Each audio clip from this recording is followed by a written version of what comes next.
Canada's housing market just flipped, and the spin machine doesn't want you to know about it. For years, politicians, developers, and the media have told us the same story. There's a housing shortage, and that's why prices are so high. And that's why you can't afford a place. But the numbers don't match the story. Housing starts, that's the number of new homes where construction actually begins, just plunged 16%. Meanwhile, permits are at a record high of 350,000. So it's not about approvals. We're approving the projects. We're just not starting them. And here's the real shocker. We now have the biggest glut of unsold new homes in 25 years. That's almost 12,000 units. That's about 50% higher than the long-term average. These aren't paper plans. These are completed homes just sitting on the market with no one buying. And if we truly had a shortage, those homes would be gone instantly. Instead, they're gathering dust. And it's not just new homes. Resale listings are surging too, adding even more supply. So why aren't people buying? Because the real issue isn't the supply, it's the demand. At today's insane prices, people simply can't or won't buy. But instead of facing that truth, the government is doubling down. They launched Build Canada Homes with $13 billion, promising 4,000 homes. Do that math. That works out to more than $3.2 million per home. Canadians voted in the so-called experts, but see, here's the thing. You don't need a financial degree to see how outrageous this is. Any regular person looking at those numbers can tell you it makes absolutely no sense. So how do you explain it? Well, I went digging through the government's announcements, their FAQs, and the backgrounders. They talk about using public land, about leasing instead of selling, about financial packages, even about modular homes and supportive housing. But you know what was missing? The math. There's no line-by-line budget, no per-unit cost breakdown, nothing that shows how $13 billion gets divided into land, site prep, actual building, admin, or incentives. And that's the problem. If they can't justify the cost, how can we trust them with our money? So here's my question to Ottawa. Show us the receipts. Where is the money going, and why won't you publish the per unit costs? Because until they do, Canadians are left wondering, is this really about housing, or is this about headlines? And it gets worse. Many of these units are being built on leased public land. Now, what does that mean? Well, leased land is when you don't actually own the ground under the house. You might own the building, but the land, you're basically renting it from the government forever. And that means you can't build generational wealth from the land value because it's not yours. And that, my friends, is not affordability. That is control. Now, here's where things get really upside down. Developers are stuck with completed homes they can't even sell. Normally, they can protect themselves with pre-construction sales, and that's when investors or buyers commit to units before they're even built. See, but right now, pre-construction demand has collapsed, especially in Toronto. And for the first time in decades, builders are holding finished homes they can't unload. And here's the scary part. Oversupply usually leads to falling prices. But construction costs and labor and land prices aren't dropping. Why?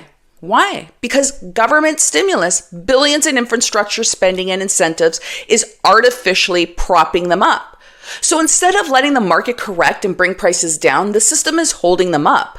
The floor is fake, and Canadians are paying the price. Barbara Bal said it perfectly in a post on X. She pointed out how Canadians are being gaslit. We're told there's a shortage with thousands of homes sitting unsold. Meanwhile, we're footing the bill for housing programs that cost millions per unit. She's right. And if this is hitting home for you right now, please subscribe because you are in the right place. Now let's talk about fees. In 2010, Toronto development charges, those fees cities charge builders for every new home, supposedly to pay for sewers, roads, or parks, we're sitting at around $13,000. But by 2024, those charges exploded to over $141,000. That's nearly 1,000% increase in just 14 years. And it doesn't stop here. Add community benefit charges, parkland levies, and planning application fees. Each one sounds small, but stacked up together, fees now make up about 31% of the cost of a new home in the GTA. So even before a shovel even hits the ground, hundreds of thousands are baked into the price. No wonder affordability has collapsed. And this is where the bigger picture comes in, because it's not just housing. Even Canada's biggest business leaders are sounding the alarm. 96 CEOs from across the energy sector signed an open letter to Mark Carney, and their message was blunt. Canada is drowning in red tape. Red tape is just bureaucracy. Layers of rules, approvals, and overlapping regulations that slow projects down and make them even more expensive. The CEOs said projects that could take months are dragging on for years. And what's the big reason? The Impact Assessment Act. That's a law that forces major projects to go through endless studies, environmental reviews, and hearings before anything gets approved. It adds years and millions in costs before a single shovel is in the ground. They also called out emission caps. That's when the government sets a maximum amount of greenhouse gases a company is allowed to release. On paper, it sounds like accountability. See, but in Canada, the caps aren't clearly legislated. They're vague political targets, not hard rules. Companies don't actually know what the limit is or how it will be enforced in 5 or 10 years. Think about that. No company is going to invest billions into a project if they don't even know what the rules will be. And to that explosion of fees, up almost 1,000% in housing, plus the years of bureaucracy it takes to get anything approved. And what do you have? A country where it's very risky to do business. And if the energy sector, with all its lawyers, money, and influence, can't get projects through this mess, what chance does housing have?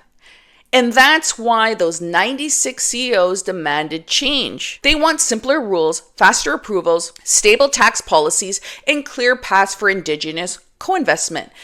And honestly, those are the same things we should demand in housing. So let's talk about optics versus reality. There's a video from Barbara Bal that really hit me. She went to a site the Liberal government had just used for the Build Canada Homes photo op with Mark Carney. The footage made it look like homes were being built.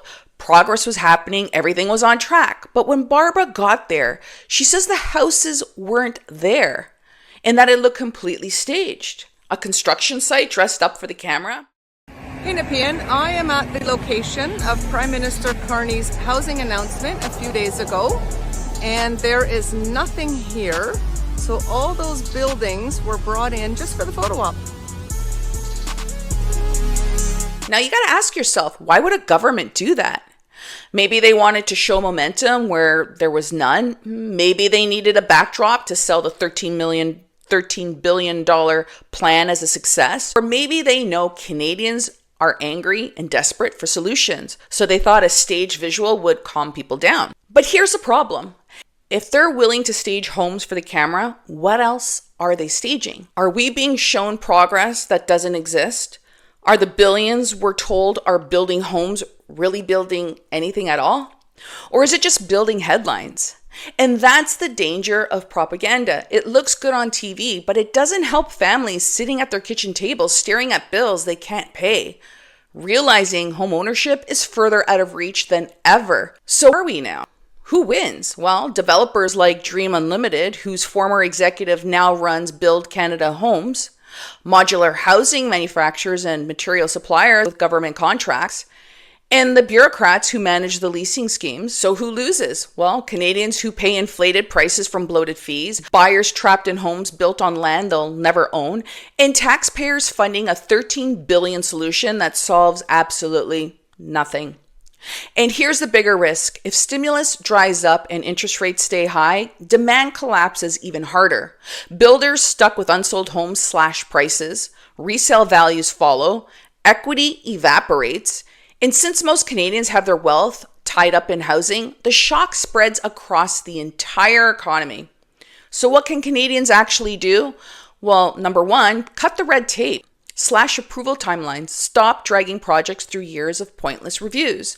Number 2, reduce or defer fees. Development charges and levies need to come down, not keep climbing. Number 3, focus on ownership. Stop leasing land like we're tenants in our own country. Generational wealth comes from ownership, not renting land forever. So if this makes more sense than what you're hearing on the news, please hit subscribe. This is where we cut through the spin. So let's wrap this all up. Number 1, the $13 billion Build Canada Homes Plan works out to more than $3.2 million per home, and the government hasn't explained why. Number 2, leased land means you'll never truly own the home. That's wealth stolen from Canadians. Number 3, fees and taxes have exploded almost 1,000% in just 15 years, while politicians keep blaming a shortage. So I actually want to hear from you guys. If the government is only building 4,000 homes, why is it costing over $3.2 million per home? Would you ever buy a home if you don't actually own the land under it? Do you think the government staged these construction photo ops because they're out of touch or because they think Canadians won't notice? Drop your thoughts below. I'm so curious to know where you guys stand. And if this has opened your eyes, please again, hit like, share, subscribe.